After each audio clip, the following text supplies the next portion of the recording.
یہ دلائل ہیں کہ انسان کو ایک نہ ایک دن مرنا ہے، یہ دنیا چھوڑ کر کے رخصت ہو جانا ہے، یہ دنیا سے چلے جانا ہے۔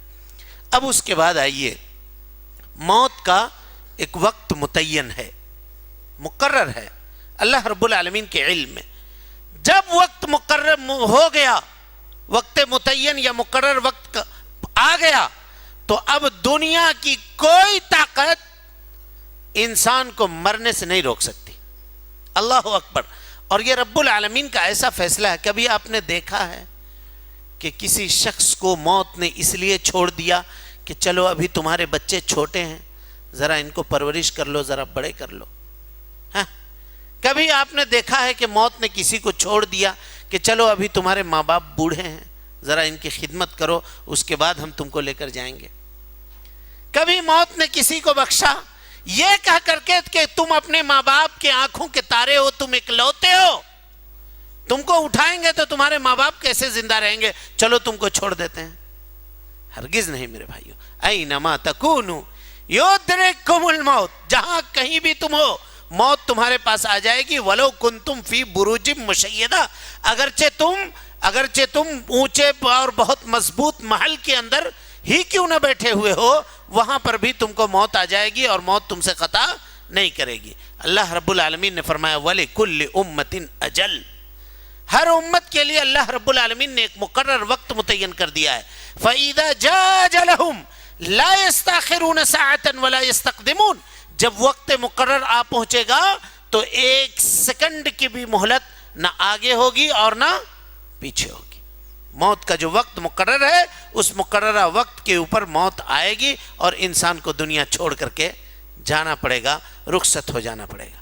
اب بتائیے کہ یہ دنیا جو عارضی ہے، یہ دنیا جو ہمیشگی کا ٹھکانہ ہمارے اور آپ کے لیے نہیں ہے، پھر اس دنیا کے حصول کے لیے جو تغودو ہم کر رہے ہیں، اس کا کتنا پرسنٹ حصول اس دنیا کے لیے کر رہے ہیں جو ہمیشہ باقی رہنے والی ہے؟ کتنا پرسنٹ لگا رہے ہیں؟ اپنے دن بھر کے وقت 24 گھنٹے میں سے سونے کے وقت کو نکال دیجئے، باقی وقت میں جو انسان جگتا ہے اس میں سے ذرا پرسنٹیج آپ نکالیے کہ کتنا وقت آپ کو لگ رہا ہے اس حصول دنیا کے لیے اور کتنا وقت آپ کو لگ رہا ہے آخرت کے حصول کے لیے۔ جبکہ اللہ رب العالمین نے فرمایا فَمَنْ زُحْزِحَ عَنِ النَّارِ وَأُدْخِلَ الْجَنَّةَ، جو آدمی جہنم سے دور کر دیا گیا، جنت میں داخل کر دیا گیا، وہی کامیاب ہے اور وہی کامران ہے۔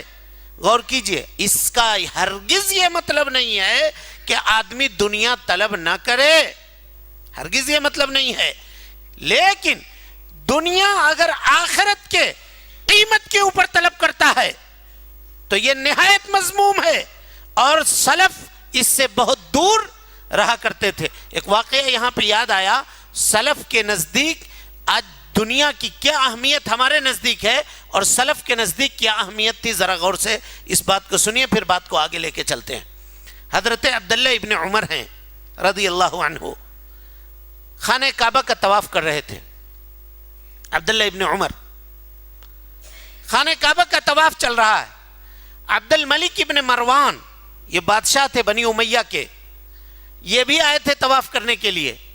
دیکھا کہ صحابی رسول عبداللہ ابن عمر ہیں تو قریب ہوئے اور کہا کہ اے عبداللہ ابن عمر، کچھ چاہیے، کچھ ضرورت ہے، مانگو، دیں گے، عطا کریں گے۔ کچھ اگر چاہیے تو کہو ہم سے، کوئی خواہش ہے، کوئی ضرورت ہے، پوچھئے۔ اللہ اکبر۔ حضرت عبداللہ ابن عمر نے کہا کہ اللہ کے گھر میں ہیں، طواف کر رہے ہیں، تم سے مانگیں گے کہ اللہ سے مانگیں گے؟ تم سے مانگیں؟ اللہ سے مانگیں گے، تم سے کہے کو مانگیں گے؟ یہ اللہ کا گھر ہے، تم سے مانگے۔ طواف جاری رکھا، کام ختم ہو گیا۔ جب باہر نکلے تو یہ عبد الملک بن مروان بھی باہر نکلا، وہاں دیکھا عبداللہ ابن عمر کو، پوچھا کہ اب تو گھر سے اللہ کے باہر نکل گئے، اب کہو، اب کوئی ضرورت ہے تو مانگو، اب کہو۔ کہا کیا مانگیں تم سے؟ دنیا مانگیں کہ آخرت مانگیں؟ کیا مانگیں؟